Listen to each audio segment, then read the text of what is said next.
नाज़रीन, 6 फरवरी की रात के तीसरे पहर तुर्की को इस सदी की सबसे बड़ी आफत का सामना करना पड़ा। 7.7 और 7.6 शिद्दत के 2 ज़लज़लों के झटकों से तुर्की के 11 शहर बुरी तरह मुतासिर हुए। इस तबाहकुन ज़लज़ले की खबर मिलते ही सारी दुनिया से इमदादी टीमें तुर्की की मदद के लिए दौड़ खड़ी हुई हैं। इनमें से तुर्की के सबसे कदीम और दायमी दोस्त मुल्क पाकिस्तान की टीम सफ़े अव्वल में शामिल थी। पाकिस्तान की टीमों ने अपनी आला कारकर्दगी, बेलौस मोहब्बत और साबित कदमी के बाइस अपने तुर्क बहन भाइयों के दिल जीत लिए। नाज़रीन, हमने 22 फरवरी को तुर्की में 16 दिन के क़याम के बाद पाकिस्तानी रेस्क्यू टीमों में से सबसे आखिर में वापस जाने वाली पाकिस्तानी फ़ौज की खुसूसी रेस्क्यू टीम उसार से मुलाकात की। उनके team leader major Mohammad Matin Farooq साहिब ने हमें इस दौरे के मतलब अपने तजर्बात और मुशाहिदात से आगाह किया। अस्सलाम वालेकुम सर। वालेकुम सलाम। आप लोग किस दिन तुर्की आए हैं और थोड़ा सा मुझे अपनी टीम और जो आपके जो इस दौरे के मतलब मुझे मालूमात फराहम कर सकते हैं? जी, बिस्मिल्लाहिर्रहमानिर्रहीम। जी, हम 6 फरवरी को जब ये ज़लज़ला आया तो उस टाइम सुबह 10 बजे ही हमारी टीम स्टैंड बाय हो गई थी। उसके बाद हमने 6 फरवरी को रात को 11 बजे ही पाकिस्तान से तुर्की के लिए हम जहाज़ पे निकल आए थे।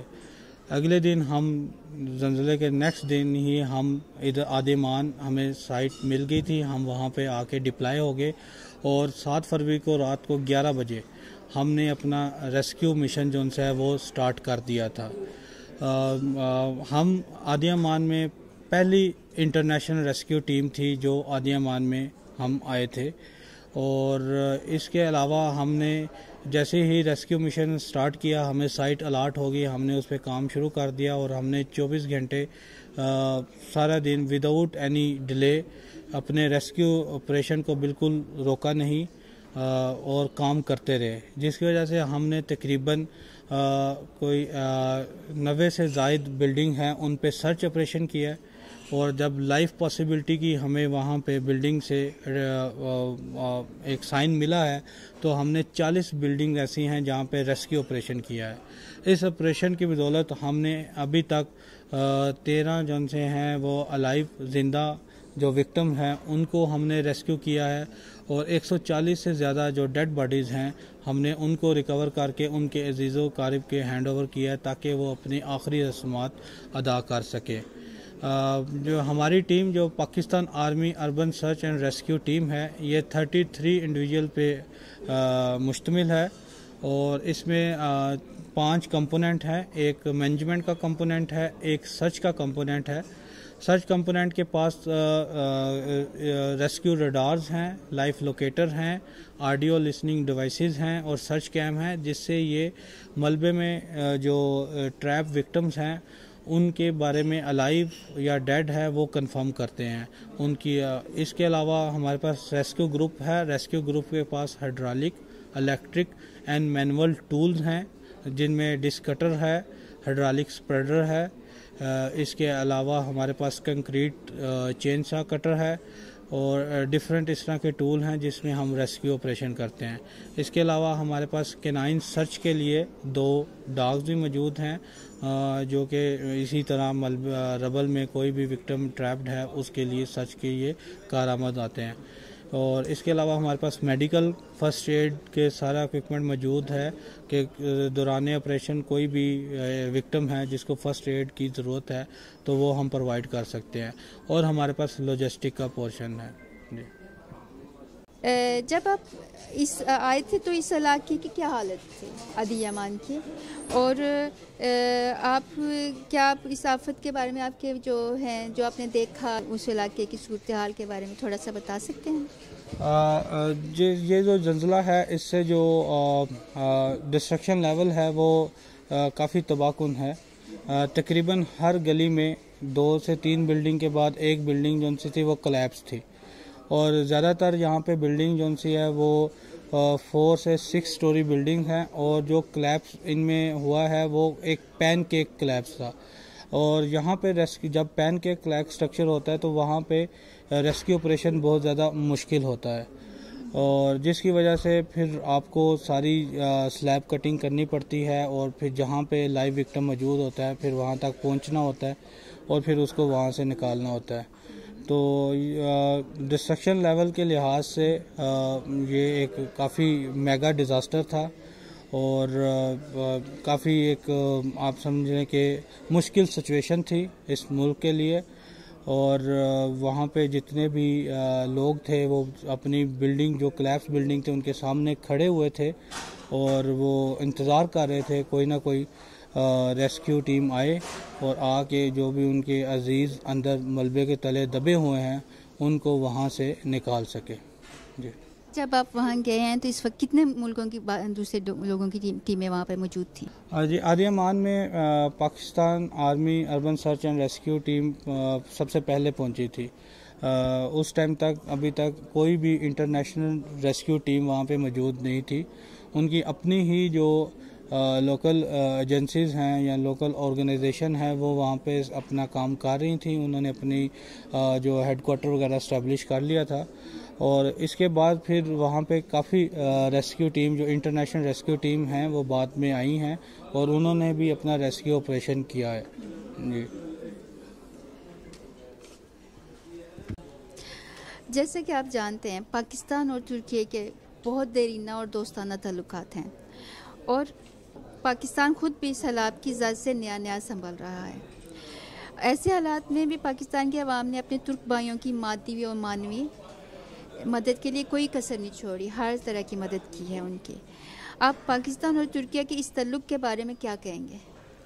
हाँ जी, आपने बिल्कुल सही फरमाया। पाकिस्तान और तुर्की का जो रिलेशन है वो बहुत ही पुराना और दोनों एक दूसरे के भाई हैं और मुश्किल वक्त में एक दूसरे की मदद करते हैं। जब पाकिस्तान पे भी मुश्किल वक्त आया है तुर्की ने आगे बढ़ चढ़ कर हिस्सा लिया है और भरपूर मदद की है।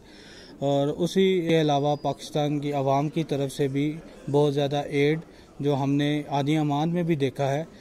एक स्पेशल कैंप स्टैब्लिश था जहां पाकिस्तान की तरफ से जो इमदाद थी वो आई और वहां की जनरल पब्लिक में डिस्ट्रीब्यूट हुई।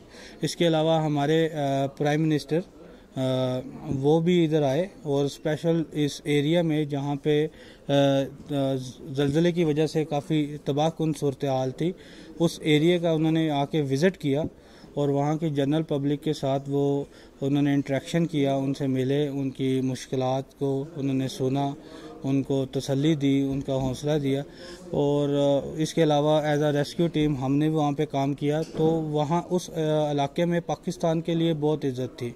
हम जहाँ भी जाते थे तुर्की अवाम ने हमें हमेशा बड़े अच्छे तरीके से वेलकम किया और स्पेशली एज आ मुस्लिम रेस्क्यू एक टीम थे हम, तो हम सिर्फ अलाइव विक्टिम की तरफ नहीं जा रहे थे। हमें पता है कि एक मुसलमान के लिए डेड बॉडी की भी क्या वैल्यू होती है, जो कि कल को एक अगर हम किसी को डेड बॉडी जो उनसे रिकवर करके देते हैं तो वो उसके लिए कब्र बनाएगा, फिर उस पर जाएगा और उस पर तो हमने बाकी इंटरनेशनल रेस्क्यू टीम की तरह ऑपरेट नहीं किया। हमने उनकी इस चीज़ को भी समझा और जितना मुमकिन हो सका अलाइव विक्टिम की तरफ ज़्यादा हमारी भी प्रायोरिटी थी, लेकिन जो हमारे टीम मेंबर थे उनको इवन रेस्ट नहीं दिया। उनको मैंने इस चीज़ पे एंगेज कर दिया कि आप इनकी जो डेड बॉडीज़ हैं वो आप रिकवर करें और ख़ास तौर पे ख्याल रखें कि ये कोई डैमेज वगैरह ना हो।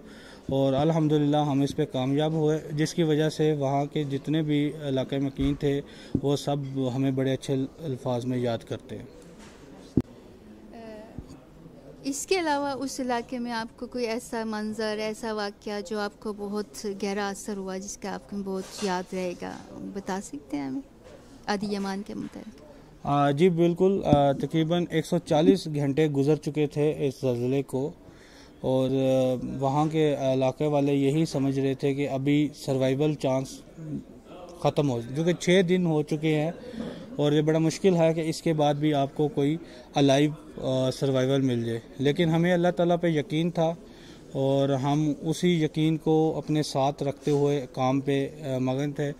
तो एक इसी तरह कोई 4 स्टोरी बिल्डिंग थी जो पैनकेक कोलैप्स थी वहाँ पे हमने रेस्क्यू ऑपरेशन किया। हम जब सर्च की तो हमें वहाँ पे अपने सर्च रेडार से पता चला कि यहाँ पे लाइफ पॉसिबल हो सकती है।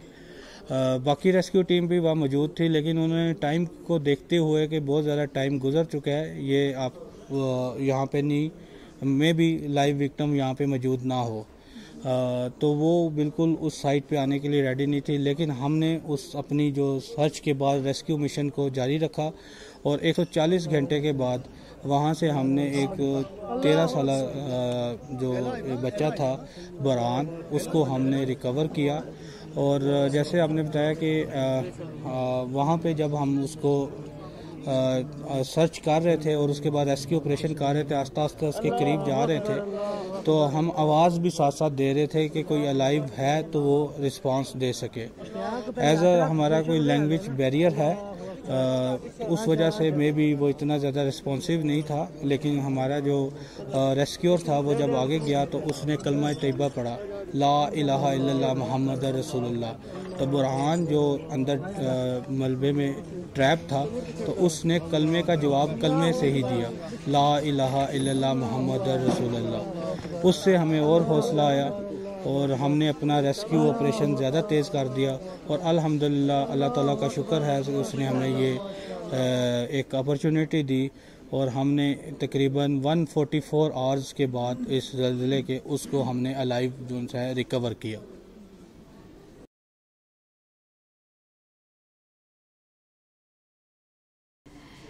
आप तुर्की के आवाम के लिए यहाँ से क्या मैसेज देना चाहते हैं? इस ज़लज़ले की तबाहकारियों को देखते हुए हमें इस चीज़ का अंदाज़ा कर लेना चाहिए कि ये एक मुल्क की कैपेसिटी में नहीं है कि इससे ओवरकम कर सके। इसके लिए पूरी इंटरनेशनल फोरम को एक जगह आना होगा और सबको इन लोगों की इमदाद करनी होगी, जो कि अभी रेस्क्यू और रिकवरी वाला ऑपरेशन ख़त्म हो गया। अब ये रिलीफ और रिहेबिलिटेशन की तरफ जा रहे हैं और रिलीफ और रिहेबिलिटेशन के लिए इनको पूरी इंटरनेशनल कम्युनिटी को मिल के काम करना होगा, जो लेवल ऑफ डिस्ट्रक्शन है वो इस लेवल का है कि वो सिर्फ अकेला तुर्किया नहीं इसको कर सकता। और पाकिस्तान आगे भी तुर्किया की इमदाद करता रहा है जब भी मुश्किल टाइम आता है, और इस टाइम भी वो अपनी ही कैपेसिटी से ज़्यादा इमदाद कर रहे हैं।